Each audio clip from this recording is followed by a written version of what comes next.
सदैव लक्ष्मण.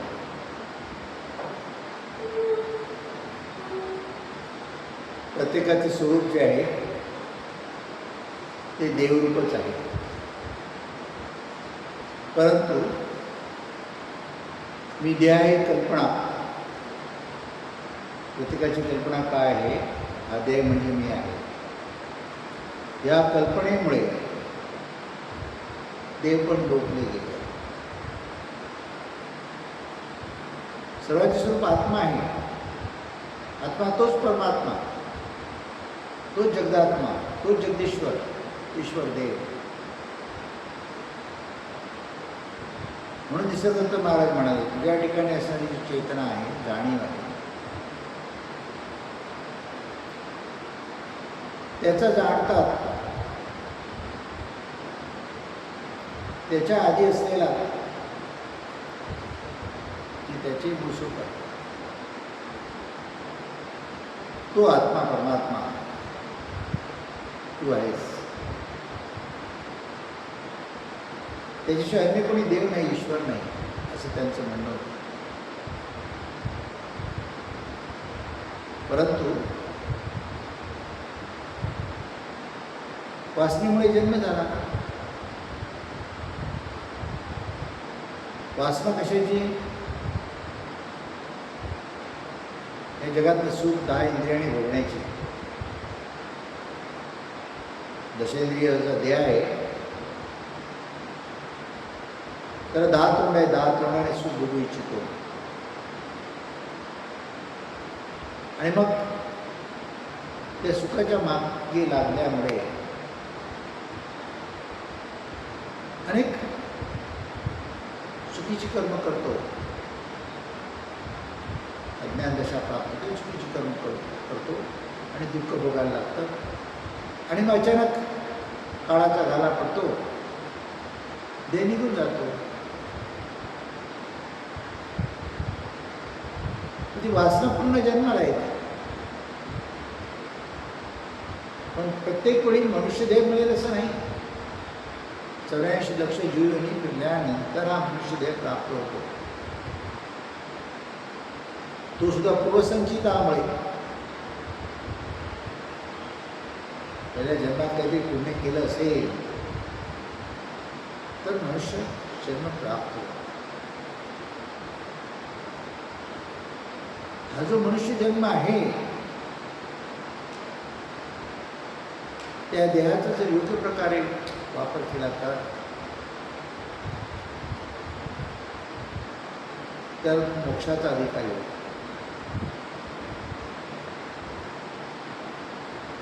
देहाचा योग्य वापर म्हणजे काय? योग्य वापर कशाने करणार?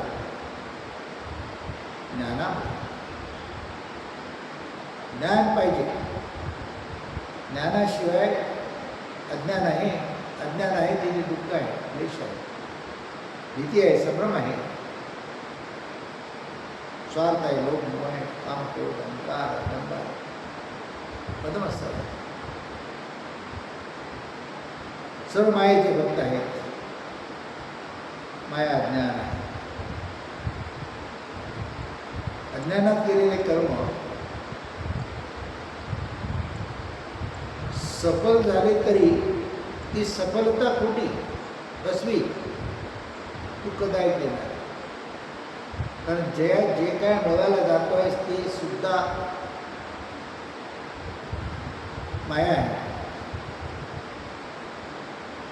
नाशिवंत आहे. प्रत्येक जीनस्य जगातला जो रंगरूप आकार स्वरूप आहे तो नाशिवंत आहे आणि त्याची इच्छाच दशेंद्रिय करतात. पण जे मिथ्य आहे त्याच्यातून इच्छा परिपूर्ण होणार कशी? म्हणून 84 जीवयोनीचा फेरा फिरावा लागतो. प्रत्येक जीवयोनीमध्ये अनंत कष्ट आहेत. ते 84 लक्ष जीवयोनी आहेत त्याच्यामध्ये मनुष्य योनी जे सगळं आहे त्या देहाचा योग्य वापर केला तर याच देहात याच जन्मी आपण देव असल्याचा अनुभव प्राप्त करतो. पण प्रथम आपल्या देहाचं स्वरूप देवाचं स्वरूप कळले पाहिजे. देहा पंचमहाभूतांचा आहे. 3 गुण आहेत त्याच्यामध्ये म्हणून त्याला अष्टधा प्रकृती म्हणतात.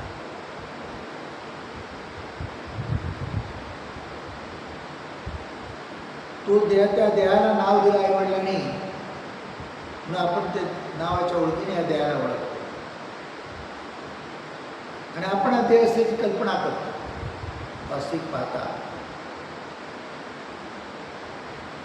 तो आत्मा ज्ञानस्वरूप ज्ञानधन आपण असल्याची जाणीव.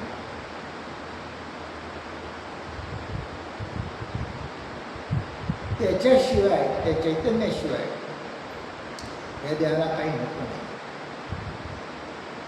तो चैतन्य प्रभू या देहामध्ये नांदतो आहे म्हणून या देहाचं अस्तित्व टिकून आहे.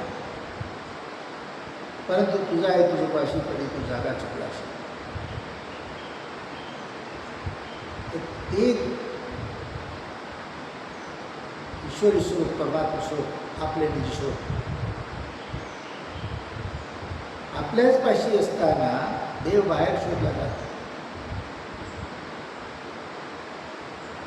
देहाच्या सहाय्याने शोधला जातो. पण चुकीच्या गोष्टीच्या शोधासाठी देहाचा उपयोग म्हणजे अंधारात तीर मारल्यासारखा आहे. म्हणून प्रत्येकाला हे ज्ञान पाहिजे. देहाला चालवणारं जे चैतन्य आहे तो ईश्वर देव आहे. तो सर्वांमध्ये आहे. सर्व विश्वव्यापक आहे.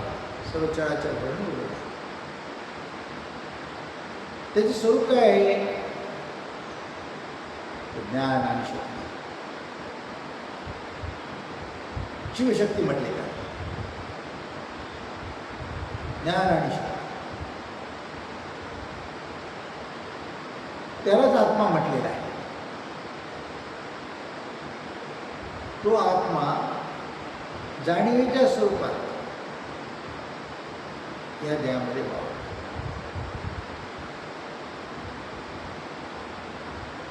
पण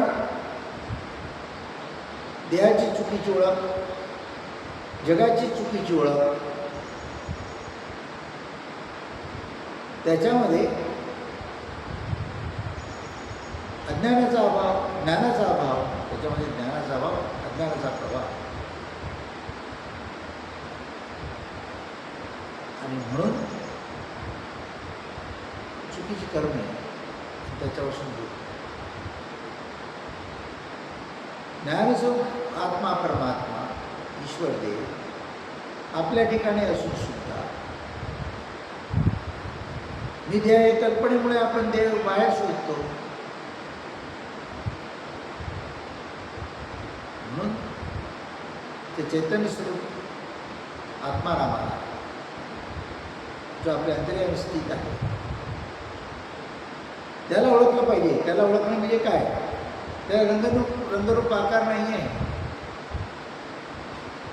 तो सच्चिदानंद आहे. पण त्याला जाणतायत, त्याचा अनुभव घेत आहे. परंतु हा अनुभव जो आहे तो सुद्धा आत्मप्रचितीच्या संताशिवाय म्हणजे सद्गुरूशिवाय नाही. फक्त संत सद्गुरू ज्ञानी पुरुष त्या परमात्म्याची स्वतः अनुभव घेतल्यामुळे आपल्या ठिकाणी चैतन्य प्रभूताचे स्वतः अनुभव घेतल्यामुळे तो अनुभव दुसऱ्याला देऊ शकतात. बाकी इतरांचं काम नाही ते. पुस्तकी पंडित पुस्तकाच्या रूपाने ज्ञान खूप सांगतील, तुम्हाला त्याची आत्मप्रचिती तुम्हाला ती स्वप्रचिती देतील काय? कदापि नाही. म्हणून जर हा नरदेह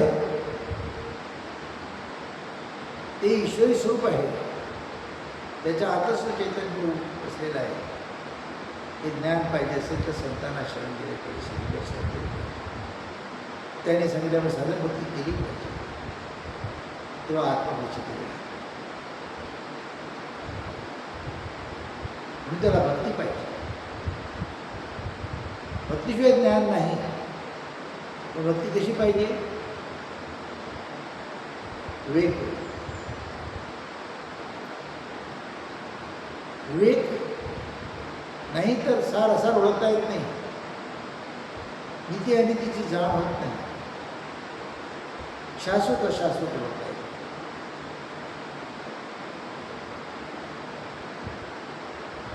शाश्वत ते ब्रह्म आहे, तो आत्मा परमात्मा चैतन्य प्रभू आहे. आणि अशाश्वत दृश्य विश्व आहे. आपली काय आहे म्हणून त्याला माया म्हटलंय, मिथ्या म्हटलंय. ही ज्याला प्रचिती आली ना,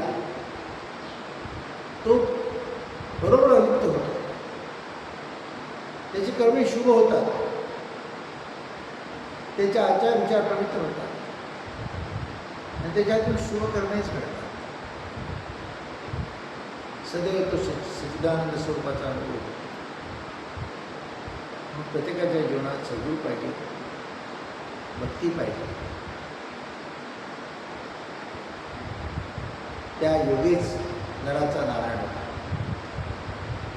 ज्याने सद्गुरू वचनाचा अंगीकार केला आणि त्यांच्या ज्ञानबोधाप्रमाणे साधन भक्ती केली, त्याला निजस्वरूपाची प्राप्ती रोखली होते.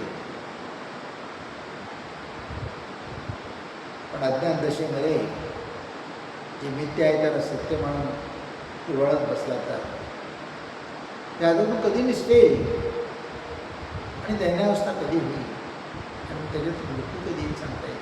काळाच्या घरात कधी सांगता येईल. पण मनुष्याने जन्माला सार्थक करायला पाहिजे. ते सार्थक कसं होईल? परमार्थाने. परमार्थ काय आहे? परमार्थ काय?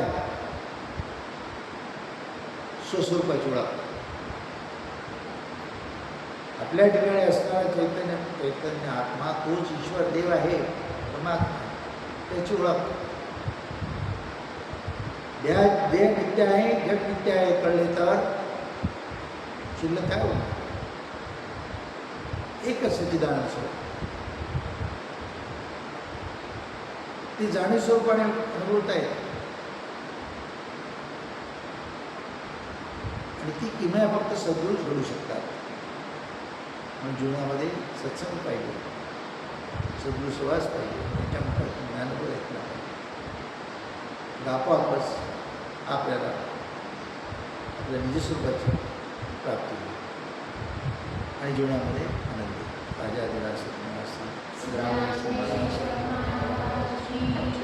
राजा